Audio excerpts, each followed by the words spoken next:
Aryna Sabalenka and IGA Swiatek break silence on late Dubai withdrawal. Both Aryna Sabalenka and IGA Swiatek have decided to skip the Dubai Tennis Championships. Sabalenka had already opted out of the Qatar Open following her loss to Aryna Sabalenka in the Australian Open final. On the other hand, Swiatek did take part in the Qatar Open, but was knocked out in the quarterfinals by Maria Sakkari. Following their late withdrawals from Dubai, both players have addressed fans to explain their decisions. Sabalenka, who currently sits at the top of the world rankings, explained through a statement released by the tournament that she was not fully fit. "I'm really sorry I have to withdraw from Dubai.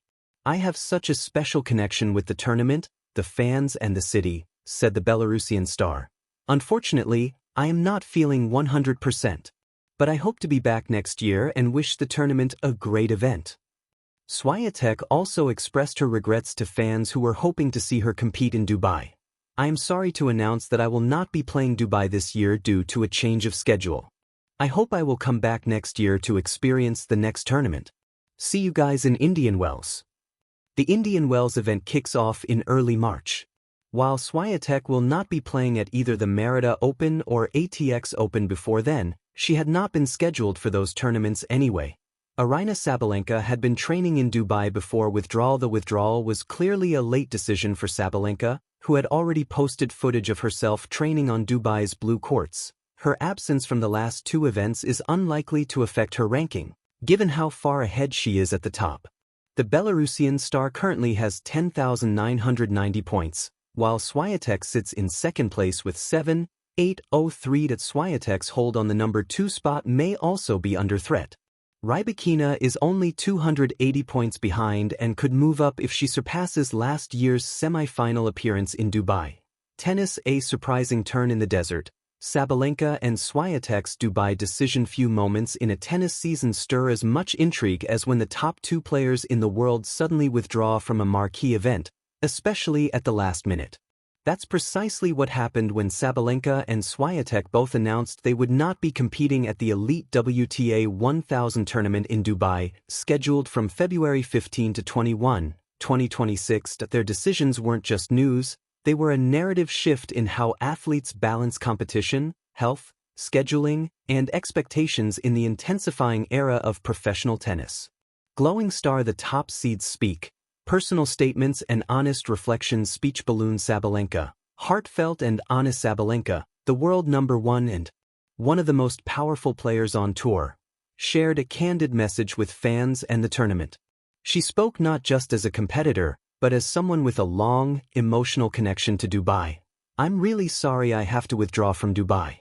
I have such a special connection with the tournament, the fans and the city. Unfortunately, I am not feeling 100%. But I hope to be back next year and wish the tournament a great event."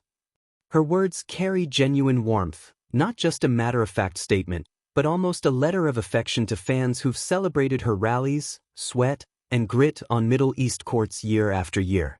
Such openness reveals the human side beneath the ferocious serves and baseline power she's known for. Speech balloon: Swiatek, strategic and straightforward. Swiatek, world #2 and one of the most consistent performers in women's tennis, explained her withdrawal through a lens of planning and long-term focus. "I am sorry to announce that I will not be playing Dubai this year due to a change of schedule. I hope to come back next year to experience the great tournament. See you guys in Indian Wells." Unlike Sabalenka's referencing of physical condition, Swiatek's statement emphasized scheduling strategy, hinting that elite-level tennis isn't just physical endurance, but also smart allocation of mental and physical resources across a packed global tour. Cyclone: the tennis world reacts. Patterns, pressure, and priorities. These twin withdrawals from the top two players brought more than empty slots in a draw. They sparked conversations among fans, players, and commentators about a deeper theme: the modern tennis body and calendar. Brain: the balancing act. For years, WTA and ATP players have juggled grueling schedules, jet-setting between continents with barely a pause. The Middle East swing, Doha and Dubai back-to-back, has become one of the toughest stretches. Critiques have grown louder each season, with players openly acknowledging the fatigue and tight travel that makes such scheduling a serious challenge. When both #1 and #2 step out of this rhythm, voluntarily, It sends a message as much as it shares news. It illustrates a trend where elite players increasingly prioritize health and recovery, training blocks over tournament chase, tactical planning for peak moments like Grand Slams and Sunshine Double, long-term performance longevity. Sabalenka and Swiatek's choices reflect something larger than a single event. They mirror a growing shift in elite sport toward empowering athletes to control their calendars rather than be ruled by them. Direct hit the bigger picture. What this means for Dubai and beyond. Even with fierce local support and prestige, no tournament, even a prestigious WTA 1000, is immune to the realities of athletic well-being. The Dubai Championships had anticipated a star-studded field, including 16 of the top 20 players in the world. Sabalenka and Swiatek would have been the top 2 seeds. Their absence, while disappointing for spectators, opens doors, not just for the tournament narrative but for other competitors, rising stars, and future matchups that might otherwise have not emerged. These withdrawals balance out one of tennis's central paradoxes. When the giants step back, new opportunities rise. This has happened before. Fans remember the years when unexpected champions emerged from unlikely draws, but rarely does it occur with both the top players stepping aside simultaneously. Counterclockwise arrows button looking ahead, recovery, rankings, and calendar strategy. Here's where things become most compelling.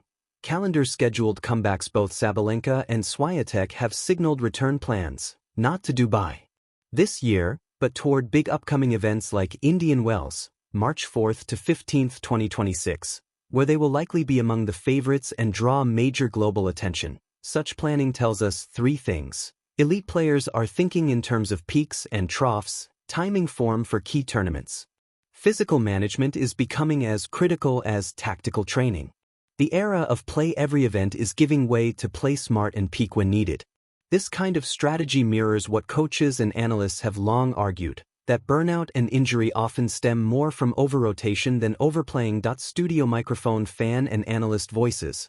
A tapestry of reactions across social media and sports forums. Reactions from fans and professionals have been immediate and varied.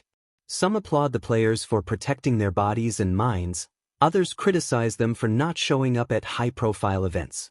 Yet many voices converge on one core idea: elite sport equals forward-looking scheduling.